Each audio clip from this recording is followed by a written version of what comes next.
Okay, welcome to it. It's Kicks and Culture Podcast. Today we have the man himself, born 9 September 1992. We've got Tino Chinyani. The broski is a Vigo. Yes, sir. What is it? Yeah, most definitely. I was born on the 5th, though, I know. Boy. I see that. Yeah, and my dad was actually born on the 9th. So you know what's crazy? I'm on the 9th, my sister's on the 10th, and my dad is on the 16th. So we're a big with Virgo me household. is that I'm on the 5th. Yeah. My dad is on the 9th. My cousin's on the 5th as well. Okay, by the way, I'm an Aquarian. So in other words, you're one who's excluded from this. I am here. So yeah, man. Today it's the first episode. The debut. Yeah. No of Kicks and Culture. I see that. It's I what see you that. put on your feet. You understand? You understand? Yes, sir. You Yes, sir. understand the Come on. limited edition Come on. on the feet. Limited edition. Come on. I mean, So on the other side, what are you saying? Do you have a limited edition also? No. I'm just trying to blend in and give you guys time to show off. Okay. You're giving us time to shine. Making I you see look that. good. I see Okay. that. Yeah, man. Let's even dive into it, man. So we can just explore who Tino Chinyani is. I understand you were born in Zimbabwe. Born and raised. Yeah. Born and raised. So upbringing Zim, I was born in Harare to be exact. My roots are deep in Zim. I only moved to South Africa after high school. And yeah, the rest is history. So you were a grown man after that when you moved Literally, inside. walked right out the womb, my boy. How have you found South Africa? I love it, man. So South Africa's home now. I mean, I started a family here. A lot of the friends that have become family are also here. Yeah. And man, this is home, man. It's home in so many ways. My son was born here, so my career took off here. There's a lot that happened here, so it's very, very near and dear to my heart. And I understand you wanted to be a professional athlete. Let me tell you, entertainment was never on the cards. I must be honest. I really must be honest. I always wanted to be an athlete. I grew up playing rugby, grew up playing basketball, big athlete. And I'm sure like a lot of people don't know how big you are, bro. Yeah. Because I was even thinking to myself, like, this guy is not that big. And when you walk here, I'm like, oh shit, it's huge. Huge. And that's the one thing that I never understand. Every time I'm outside, people are always like, dude, I didn't think you were this big. And I'm like, what did you guys think from my picture? Because that's a thing that when like it's like me, when people have never seen me, they think I'm so tall. And I have that problem. So we're the opposite. Okay. And they're like, I didn't think you're this short.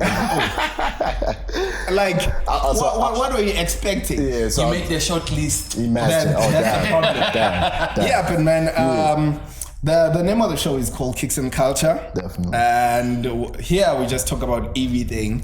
As you are our first guest. Thank you. I will, man. Appreciate it. Thank you. Number one, baby. Number one. Man, let's just deep and dive into it. There's a lot that you have been doing that we are still going to talk about and also dive into. As a young man growing up in Zimbabwe,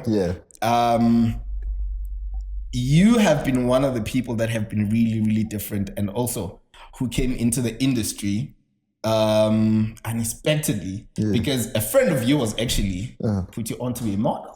Yeah, exactly. And as I was saying, so even when I went to university at Monash University, and life was books and ball. That was it. Like it was, if I'm not in the classroom, I was on the court or maybe having a drink somewhere with my boys. And then I literally got a DM one day from one of my good friends, Donald, photo genius, and he was like, "My boy, you've got the height, you've got the build. Why don't you just try this thing out?" And I'm like, "Nah, B, this is not my thing." And he was like, "Just give it a shot, and you never know what could happen." And then long story short, he's like, "No, come through. I'm a photographer. Let's do a shoot and then let's see where this goes." And at the time I was like, ain't no way I'm going alone because this boy's going to traffic me. Because I was like, hell no. So you didn't trust the guy? I didn't trust this boy. Because this is online. These are people you're meeting online. I was to just show up to a random location you have never been to before. One man, nah. So I actually went with my best friend, Trizzle, at the time. And I was like, no, at least if I go with another person, we're going to fight our way out that day. You know what I'm saying? So, and that's the story of how it happened. The shoot went very well. I didn't get trafficked, thankfully. And from there, we submitted the pictures to Boss. They called us back, went in for an interview, got signed, and the rest is history, man. And how is modeling been? Because I think when you speak to females, it seems to be a very, very clear, distinct difference between male modeling and female modeling. No, it seems like it's fairly chilled? Have you found that out? No, definitely. I think there definitely is a difference between the two cultures of female modeling and male modeling. I remember us coming into the game, that was 2014. I got signed in 2015, and it was beautiful because it felt like uncharted water, you know? And I remember some of the brews that I grew up with around that time, Sean, Amando, Dave. And we made it a culture of modeling, and you know, I'll give myself my flowers, but more so to them. I feel like we made modeling cool as gents in this country. Before anyone was really like the staple in this country, we were the ones on every billboard, we were the ones in every show, we were the ones in every ad, and I feel like we really gave it a path to be something bigger than yourself, and that's what I love about all the guys that we were with at that time. You know, we all became brands ourselves. The first time I saw you, it was Fashion Week. Crazy. Yeah, it was Fashion Week, and I think around 2018, something like that. Take me back. Yeah, it was because the people that you have worked with in the industry. Only a few models could say that I've worked with these type of people. And it's a strong catalog. True. Yeah. Very, very strong catalog. And it's like, you know, like when a soccer player is gonna be bragging about, you know, I play for Barcelona. You have those bragging rights. No, true. Big time. And honestly just very grateful, you know.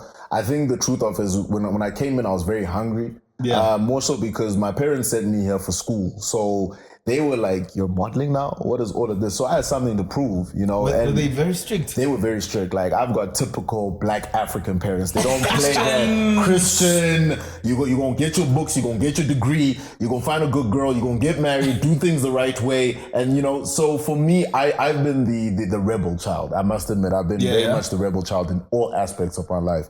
And, you know, even when they found out, my father was deeply upset about it. And for me, it was a thing of, I can either listen to you or I could chart my own path. And that was the narrative of it. So what came into that was just a deep desire and a hunger to prove them wrong. And that's what led to Axe, McDonald's, Garnier in Paris, you know. You know, I've traveled the world for this, and it's been a beautiful journey. I can't deny. Just quickly on the modeling. What is the one thing? I've got a friend, I think Etienne. Yes. Also I know Etienne from back in the day. What is the one thing that people are not aware or misconceptions about modeling that you might just want to maybe give some insights about? Ultimately, I feel like modeling is a beautiful place to explore who you want to be in entertainment. I feel like more than anything, I personally, and even at the time, both on male and female side, I didn't see too many people who were just a model that became international brands. And don't get me wrong, they were some of those that became international brands. But I think the biggest thing for me, and I think all of the guys there at that time will speak to the truth of that, is modeling is a platform to become something you never thought possible. It opens doors for you. It puts you in the right rooms with the right brands, with the right production managers, the right producers, the right directors. And I feel like that is all a platform to be a better version of yourself. You choose what you want to do with the platform. Yeah. And also is that, as you were talking about African parents, right? Yeah. Is that when you say, I'm going to do entertainment, I'm going to do modeling, right? To them, that's not a career. In fact, that was a career. That's like saying to them, I'm just throwing my life away. Literally. And I think that was the deepest, because I remember he even sent me a picture and I was literally like topless in the picture. And he was like, so this is what you're doing. I'm paying school fees for you to be out here naked. And I was like, yo, it's not like that. Because he thought I was butt naked. And I'm like, bro, I wouldn't be out here dangling on set. You know, like you guys didn't raise me to be like that. So it was just that, like, they weren't familiar with the space. They had no idea how it worked. So for me, it was, I had to show them how it's done. And, you know, from them being the greatest, I'm very thankful for my mom, because my mom mediated me. She's always supported me in everything I've done. So I'd say it's more from my father's perspective, but it was him just wanting to make sure that I ended up in the best place. But I also have a vision about how I want my life to be, and I had to chase my dreams. Did you figure, because it sounds like this, pun intended, ramped you up into other creative pockets, because from the ramp, obviously you got exposed to fashion. We're going to talk about your fashion brand, but later, and also the music. And I was about to say, I remember I went to Manuel Star Studio, and I think he was mixing your song. Mad things. And I'm like, okay, dude sings now. You understand? So now, like, you like branching into the music, the music space right now, because sometimes it's difficult to transition from modeling. Like, we've seen a lot of actors actually try to do the music thing, and then it never works out because they think, okay, cool, the fans that are following them from TV from are going to translate into music, and it doesn't never work works like out. that. No, it doesn't so translate how has like it that. worked out for you? So I think the ultimate truth is modeling, as I said, was just a platform for me to truly find myself. And that's why even for modeling, I'm so thankful for all the experiences and all the doors it opened for me. But then I realized I wanted to be more than just a model. I have a voice. I have stories I want to tell. And there is a bigger narrative that I want to share in everything that is creative. And then that's what led me moving from modeling to say, okay, no, let's try the TV thing. And, you know, that's what led to MTV Base. I'm so thankful. The VJ Search doing Top 4, going on to do the Channel O Top 5 Drive with Denise Zumba, morning show on ETV, which was literally breakfast TV, 6 to 8 a.m., everyday live TV. And it's just been a beautiful progression because at every different stage of my life, I've grown, but more so I've built communities in those spaces. And I think that's the beautiful part of it is as you grow, it's not so much about the personal achievement, but the people that you take with you. And I think that's the truth of even now coming into music, it was all of those beautiful stories, all of those beautiful journeys. And how do I communicate that? How do I translate and give the best version of myself in my music? And yet still tell the stories of all the people that I've encountered, all the experiences I encountered, and do it in a meaningful way. And music just came so naturally. And that's why I'm very thankful for, shout out to the boy Manu World Star. That's my brother for life. Because dope producer though. Dope producer. Very underrated. That's what I was about to say, because we need to give that man his flowers and his time. That boy is not even just a dope producer, but as an artist, Manu is one of the most talented artists I've ever encountered. And from an all music standpoint, his ear, his ability to produce, his ability to create melodies, it's unmatched. And as he says all the time, there's no Afrobeats in Southern Africa without Manu World Star. Yes, sir. I mean, Big Boys, since we're talking music, how did the collaboration come about? And for somebody who's never heard the joint, what can they expect to hear sonically? For somebody that's never heard the joint, you're playing yourself and you're sleeping. Like, you need to wake up and go listen to it now. So that's Big Boys at Manu World Star and Tiani Africa and Vuga and Beats. Go download that right now. How it came about was me and Manu have known each other since pre-COVID times, 2017. And we actually worked on an amazing Flying Fish campaign. But then just as Bruce, you're working on a gig and, you know, you're doing shows, you're doing events, you know, you're hosting, you're performing. You end up just creating a bond within that creativity and growing within that space, let alone getting a bag whilst you're doing it. And it just became so beautiful because we realized we were very similar in a lot of aspects. And even though when Nalingi dropped, that's around about the same time, one of the hardest records. Joints, like me and you both, my boy. And Nalingi blew up, and I remember just following his journey because he was going into his own space of life. I was getting into TV. And it was so beautiful because we were growing in two different hemispheres, but we were doing great and we followed each other's journey.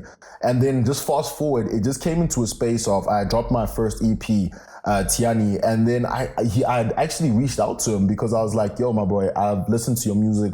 We've always talked about doing something collaboratively. I think now is the time. We sat down, it was literally one meeting, studio the next, and Big Boys was the first record we made. Yeah, it was the first, With all of this happening in your career, right? And surely there are like highlights that you have, like, okay, cool. As a young man, I've managed to achieve this and this and this and this and this in this amount of time. Because a lot of people like don't reach their goals so quick. You understand? So for you, how has it been to get to your goals as quick as you have? And also like putting in the work as you have? Work is one thing, you know, determination is one thing, hunger is one thing, but it's a story of grace. There's no way I would have been in the rooms I have been in at the ages. I mean, I was on the morning show at 23. I was doing Channel O, and that's live TV on a national platform at 23. I was doing Channel O with Denise at 22. Let's just take it right back. I was still in varsity when I went to Paris to shoot a L'Oreal global campaign, you know? So for me, it was like, I'm coming from a lecture and I'm catching a flight to go overseas. And it's a story of grace because I realized there's people that were just as talented, that were just as good looking, that could have opened up those doors for themselves. But for some reason, things in my life just happened miraculously. And it speaks to the grace. I can't take credit and be like, no, I was in that room because I was the most hungry. No, I wasn't. So what I mean, just to add on to that, it's when everything rises quickly, there's the proverbial glass ceiling that you reach, and you think it, like Valentino was alluding to, you achieve all of these things, you tick all of these things, and now there's always a thing of what's next. There's always a thing of then what's next. What keeps you far from grace? What keeps the hunger? What keeps you continuing to dream bigger, see bigger, and just grow bigger? I'm so glad you asked that question because I did get to a point in my life where I got bored and I was like, okay, I've done it. There's nothing more. Like in every goal I set for myself in my young life, I've superseded. And then I got bored, and that was bad because I almost felt myself getting depressed because I'm a very driven individual. But then I'm so thankful because then that's when Tiani came along, and then he gave me a fresh perspective on the fact that as much as I've lived for myself, now I can do all of this and more for somebody else. And he just gave me a new breath of life, a new fire in my engine. And I remember from the moment I found out we had conceived and he was about to be born, like my drive just went into another level, So I'm so thankful. Family. So I live by this, family over everything. Because I was about to ask that. How has been like you being becoming a father? And like how it has changed your life? Damn, it calmed me down a lot. I was a very wild boy. I was.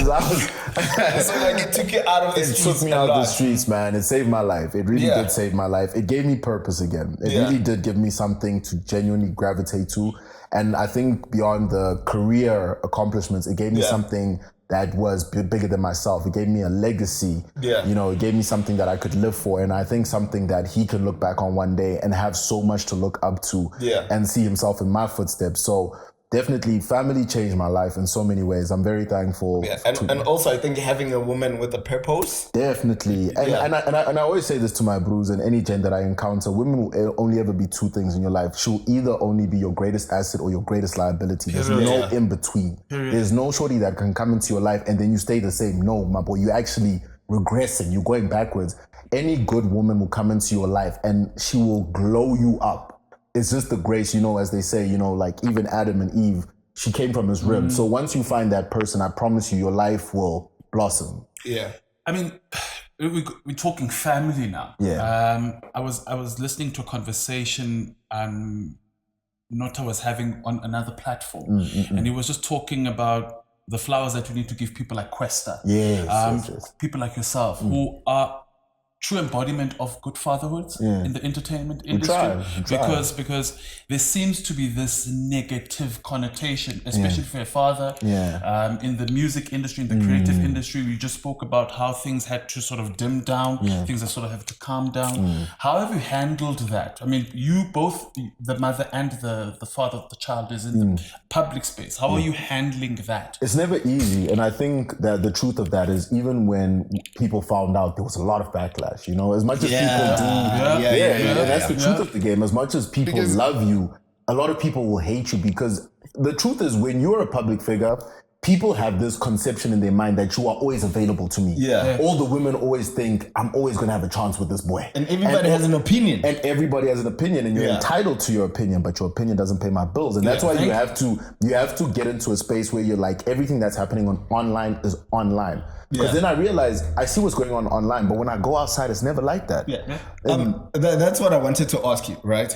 Is that in this internet, this digital age now, everybody has an opinion, right? You and your woman are in like a public figures for one, and how have you been able to navigate all of that? Because I remember there were articles that people were writing and also people debating on these social platforms that where your women, like the guy that your woman was with before, yes, and you came into the picture, and then now they're saying, she moved on so fast, you know, and people forget that like life goes on. Right? Exactly. And unfortunately or fortunately, that's something we have to remember. And God rest his soul to do me, you know. Yeah. Life goes on, you know. And you know what the funny thing is, even when I had met her, I didn't even realize who she was and how big she was until I actually got to know her. And then I was like, oh, you're this person. And so for me, it never bothered me because I met the person. Yes. I don't know. All of this is all of that. That's your life. That's your past. And I'm not going to judge you for that because I'm going to look at the person that you are now, like I do with every person that comes into my life. And I think the truth of it is, if we didn't have the support system we had at the time, it would have fallen off the rails because you need people that are genuinely close to you and that genuinely know the story to put things into perspective and be like, they don't know you like that. Yeah. So don't be too concerned over people that don't know you when all of us around you love you. You know, like another thing that always bothered me is that whenever there's something, a person who's a public figure says something, and then when people don't agree with what the person said, now the person needs to come back and apologize. And I don't agree with that at all. Or explain yourself. You understand? And now why do people feel like you owe them that much that now you need to come back and apologize? Maybe just to add on to that, I mean, you touched on it. There's a thin line, and I always respect public figures. Once you post, we walk into your space. True. Whether we want like to do so. You know, we walked into your space. Now we share. And obviously people then not entitled per se, but feel like you're part of you. And I think to further maybe enhance the question or further even make the question a bit bigger is how do you draw that line? Because remember, there's people who love you and who love the work that you do. True. But how do you then say, okay, now you're tampering with my personal private space? So how do you? It's never an easy thing, and anybody that says, especially as a public figure, that it's an easy thing to do is lying. You have to have discernment to who is real in your world. And I think that's one thing that every public figure needs to establish. They need to establish that as much as people love you for your career and etc., you have to have a line where that's outside. And I think the nice thing and the beautiful thing about our home is we're not public figures in our home. We're just people. And I think once you separate the real from what is the outside reality and perception of you, a lot of things start to make sense, because the biggest problem is a lot of people become their persona. Once you tie into the narrative of who you are, you can lose it a bit. And all public figures are guilty of sometimes snapping back, because it's a lot of personal things that are being said to you. You want to defend yourself. So it's just about remembering that those people are just on the outside of everything that is real around you. And also, you have your own clothing label now. Yes, sir. Tiani brand. And how is that going so far? The Tiani brand has been so beautiful. And the truth of every entrepreneur is there will be hiccups along the way. As soon as we incepted the love we got, the order, like I couldn't cope with demand. And I think that was my biggest issue for the longest time. I couldn't cope. It ended up being a lot for you. It ended up being a lot for me. And the thing is, when I came into it alone. It was my baby, and I was like, I'm going to make this work. And not realizing that for any business to go from grassroots to big business to even, I'm inspired by your Makosas, you need to have people around you. You need to surround yourself with people to make the brand grow as much as you see the vision. And I think that's the beautiful part about now the rebrand that we're coming into. You guys are going to see some beautiful stuff this year. We got a lot of amazing projects coming your way. It's just about being patient as well. Take your time to make sure that your product is quality one and it stands out amongst the rest. Don't rush the process. Look at your Versace's, look at your Gucci's, look at your Louis V's. These are brands that have been in business for almost decades, if not almost a century on some of them. So you need to understand that type of quality isn't achieved overnight. So don't rush your process. I mean, talking about Tiani, by the way, clothes are absolutely beautiful. We're going to sell some merch. Aesthetically pleasing on the eye. Much appreciated. I'm wearing your Arsenal shoes. Don't worry, we got we got some merch. I wanted to ask you though. I mean, two questions. One, how difficult is it? I mean, we still having conversations around this. People are still saying Makosa is expensive. But go to Village or Consent and somebody's going to drop 200 on just a particular item. And that's what David Tlale was saying. So how difficult has it been? Because I know we are, as an African market, not so patriotic about unfortunately. How difficult is it? And also, where do you want to take the brand? It's incredibly difficult for any young and new designer to establish who they are, because you need to understand that we pay for perceived quality. You don't need to know the details and the intricate fabric and the thread count, and some technical people would like to know those things. But the truth is, it's the feeling your brand invokes in people. And that's why a lot of people they get this part wrong, is that a lot of brands are emotive. With Maxhosa, I see how he played on the national pride of being a Xhosa person. And it's cultural. And for me, he built a community already within that story. And for me, what he is doing is packaging beautifully the culture of the Xhosa people and giving it to the world tastefully. So for me, the way he's done it and the intricacies of his threads, I respect the prices that he puts on them because of the detail he puts into it. And the work that he puts in. And the work. So, it's not just, it's expensive. No, but why? You'd go and pay the same price for Louis V. Exactly. If even a bag for what he'd give you a whole fit for. Exactly. But what you realize now is perceived quality that people are buying. Because it's Louis V and I see all my celebrities wearing it, I expect it more because they wear it. But no, we could make our people bigger. And that's what I'd hope that happens in the next years to come, that the Rich Monisis of the world, your David Tlales, I don't want to see them on platforms crying. I want to see also that integration from other individuals and more so the public buying into local, because Africa is rising, guys. Globally, most definitely. Music, fashion. Africa's the playground now. Africa is trending right now. And you see all these American celebrities now, most of the time, they're here in South Africa. True. And you can tell that, like, right now, we are the people that everybody has their eyes on. Exactly. It's just that we just need to be patriotic about us. Exactly. And be proud of us. Definitely. So, because if they can see it, there's something bigger that's right here that we don't see. Because sometimes you don't see yourself in other people's eyes. True. You get what I mean? And unfortunately, I've come to notice that people only respect you more when you go overseas or you do something overseas related. And I hate that, because it's like, why can't you be a local star that blew up and was proud to be from where you are, you know? And the beautiful thing, what I love, is you're starting to see those individuals, those brands pop up. And you look at Nigeria, what they're doing with the Afro beats, and how many collab, Peru, Burner, like there's so many Afro-American collaborations that are blowing up, because look at how proud they are of their culture and the music. And they relate to that. They relate to the vibes and the energy of the music. So I want to see that all over Africa, because truly we are more powerful than we realize. I've done work with Nigerian Fashion Week, which, by the way, it is going to be the next big fashion week in globally. I believe that. Uganda as well. I asked them with the brand. Are we looking at being patriotic intentionally by working with the Amapiano movement, which, by the way, is such a global force right now? Is there conversations from a business perspective to look at that with Afrobeats as well? Is that what you're taking? Definitely.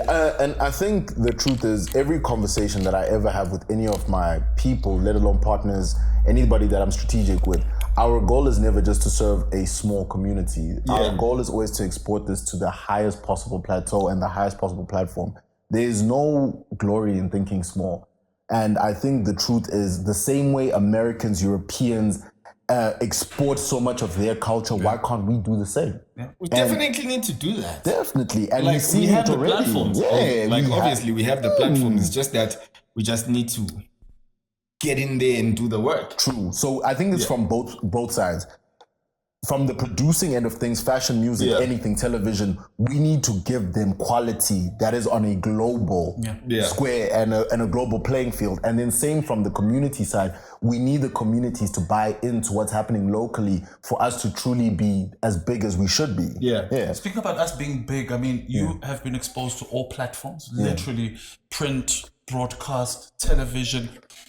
How have you find the industry climate? From an African's perspective, Are we growing? And what are some of the things maybe we're doing correctly, and what are some of the things that you feel that we still can grow? What I do say, I always like to be on a positive note. What I do see that's happening correctly is the quality. I love that a lot of African productions are being trusted more with budgets to do things that are truly out of this world and deliver. Like, personally, I love Shaka Ilembe. Like, the way that production came together was amazing. You know what I'm saying? Everything from character development, storylines, shots, cinematics, all of that was so well put together. Even from anybody from overseas could watch that, even in subtitles, and still fall in love with the story. So from what I see that's happening locally is I'm seeing a lot more trust, a lot more investment that's coming into the industry. And I love how, even with the Piano Cats, I love how we are exporting so much of the culture, so much of the story, so much of the vibe of what it means to be African overseas. And that's definitely what I see positive in the space right now. Which is really, really growing, and it's so quick the way it's growing. Mad things. Yeah. So for me, right now, I'm just gonna ask you this: if you would design your own kick, right, like your own sneaker, like you have something on top of your mind to design your own sneaker, what would that sneaker be like? Just paint a picture for me. Damn, that's a wow question, because I've always been a fan of both low and high cuts, like true to the soil. Like Air Force One will always be my favorite sneaker. You know, like that goes without saying. That is the most iconic and the best sneaker ever made. There's nothing you can't wear an Air Force One with. You know what I'm saying? So just on that alone, I will always love something that's low cut. It'd have to be low cut. Has to be comfortable. It has to be an all-purpose type shoe, so it can't have no weird angles. It can't be these Balenciagas that now look like you've got a whole, tractor tire. No. I'm not a fan. Nah. We're gonna cut all of that right out. It would be simple, but not too simple, and it needs to have colorways vibrant enough to speak to all walks of life. Definitely. Love something Air Force One looking. Love it. Take us. I mean, you played ball, so obviously sneakers are a huge everything to me. Take us to your first sneaker. Which one you bought? Was it an Air Force One? Your first sneaker. That's like, because the nice thing about being a gent, right? Yeah. The youngins, when you start getting your first sneaker, that's like falling in love. My boy, it's treasure to you, my boy. You keep it in the box and everything. So true to the soil. My first sneaker was actually a pair of Air Force Ones. And I remember they were a gift for my 13th, if not 12th birthday from my aunt. And she had actually gone overseas, and then she brought them back. And I was like, whoa. And I remember being so in love with those sneakers that's all I wanted to wear. So anytime my parents, any sort of relative would go overseas, that's the first. So I actually got like a nice little connection going. And then when they still had the ones with the straps even, like, do you remember those? I had those in black. And so the Air Force One was definitely my first favorite sneaker from a basketball point of view. I've always been a big LeBron fan. So whatever LeBron was wearing, I always wanted them on my feet. So from the 6s to the 7s, like, I've just followed, but then I always branch out. So Nike has always been true to my heart, man. Like, I love Nike, I love Jordan. Yeah. So right now, what's your go-to sneaker right now? Like, what's your go-to sneaker? When you say, see, today I want to show off. Let me show them boys that we ain't playing. LVs. You see me in my LVs. Because you know the thing is, I don't know if you know that LV. It almost looks like I don't know what they call, actually, funny enough. But they almost look like the Air Force One, but it's like the LV. And it's the staple sneaker now, like, and that for me is my go-to. When I say I want to step out, I want to look nice, I want to look good in anything I'm wearing. I'm in my LVs. That's my go-to sneaker if I'm really saying something today. Yes, sir. Yeah. Damn. And then how do you follow that up? I'm thinking now. I mean, as a fashionista, as somebody who's very, very, very creative and that sort of thing. I'm looking at a trend where sneakers are becoming a key accessory to everything. Definitely. Now. I mean, you rock a suit now. There's with the formal. Now there's a kicks too. Oh, definitely. You know, you everything that.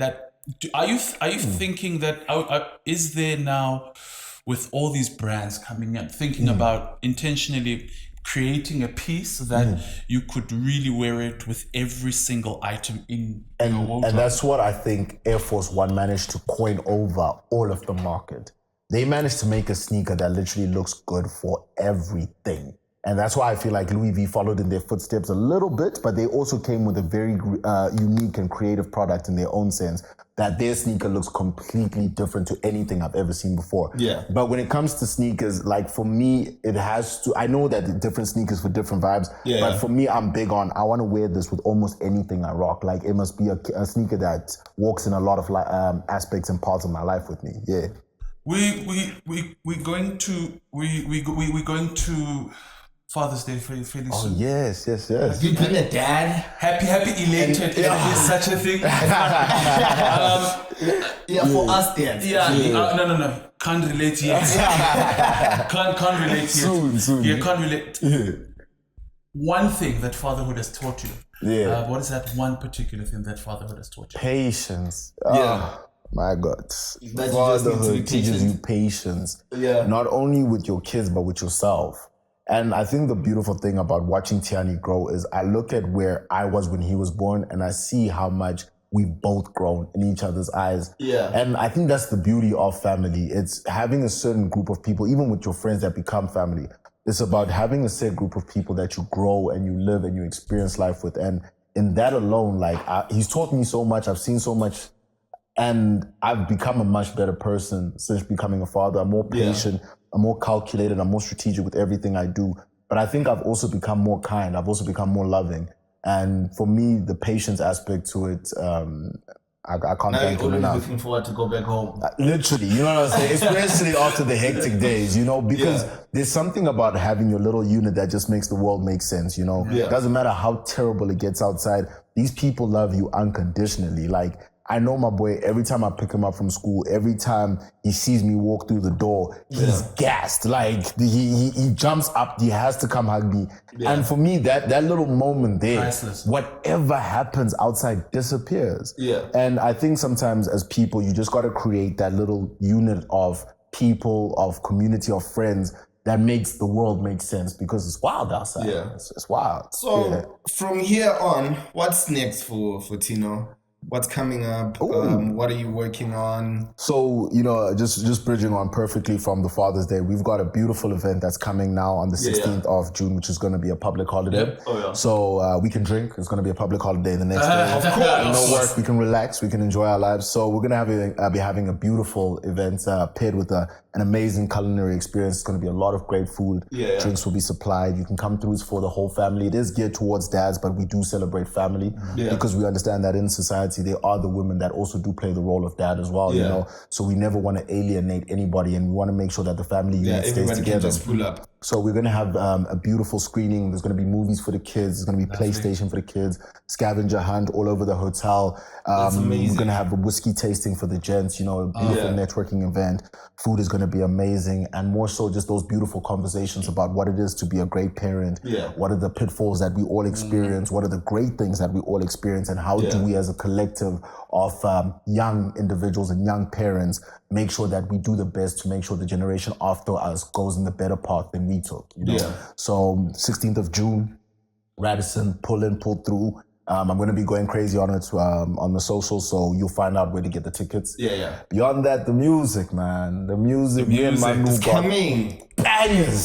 God damn, we got, you know, like, I don't mean, but we've got a lot of great music coming your way. Some of it is going to shock you. Some of it is going to take you to places you didn't even think we could go, but I think that is the beautiful part about being a musician. You can pull and stretch yourself in any direction. And, you know, I think the beautiful thing is there's a lot of talent in the room. There's a lot of creativity in the room. So definitely in the music, it's going to be beautiful. Big Boy's music video is dropping very, very soon. Ooh, it's going to be a whole movie. So trust and believe, we've got a lot of beautiful collaborations on the table. Going to be coming back on your screens very soon, something very pro-African, telling the stories of Africa, telling the stories of the cuisine of Africa, and just look out, man. It's gonna be fun. It's gonna be a fun future. Look, I mean, we're wrapping up now. We're wrapping up, but we have to say big ups to you. I appreciate that. You mentioned the word grace, which is unfavored. It's unmerited favor. Unmerited. And when you remove the grace, you speak about race, and you are racing to success. And if you remove the G and the R, you're left with the ace, because you are the ace of your own destiny. True, you really are. I really hope and pray that the good God will keep you. You will grow. The brands will, Fatherhood will, and keep to as authentic as you have been. I appreciate that, man. For real. As we're closing up, ne? Yeah. Bro, if I would ask you that, what's your African dream? Jeez. That's a big one. My African dream is to see a better Africa, I won't lie. And when I say a better Africa, that's so vague. An Africa that's in control, refines, produces, exports its own minerals. An Africa where the governments lead for the people and not just for themselves. Like, come on, my boy, you can only have so many Bentleys, bro. Like, split, the church say amen. Please, like, I genuinely want to see, because when I look at Africa, there's nothing we don't have to make us superpowers all over the world. Yeah. I look at Congo and the minerals that are being exploited there on a daily. It breaks my heart to see what's going on in Congo. Even in Nigeria, when you think about the vast amounts of mineral wealth they have in oil, also, you know, and even just creatively, I want to see Africa be proud, but let's fix Africa. I want Africa to heal from all the colonialism, from all the tribalism, from all the division and the xenophobia. I want to see an Africa that's more united, that's more beautiful, that's more vibrant, and people that genuinely want to work towards building a better future for everybody involved. I feel like we have the resources, we have the minds. I just want them to sit in the same room and all envision this one Africa where we challenge the status quo in every aspect of social economic life that we enjoy. But I want to see a beautiful Africa where something similar to Wakanda. You know what I'm saying? You know, everything. You know, we're truly passionate about the culture, but like technically and the technological aspects, economical aspects are booming. Like that's the Africa I want to see, man. Nah, man, my bro. Yeah. As always, thank you very much for coming. I really appreciate it. No, I appreciate this, man. When I call you answer. No, we pick up, my boy. I appreciate this, man. It's been amazing having you. Yeah. Great conversation. I'm just so proud of you, man. Nah, I appreciate that, man. I'm just so proud of you. And you living your dream. It's beyond this world, man. At a young age, you living this dream that you live in. Yeah. So it's amazing, bro. Like, thank you very much, man. I really appreciate you. Guys, man. And to our crew, thank you.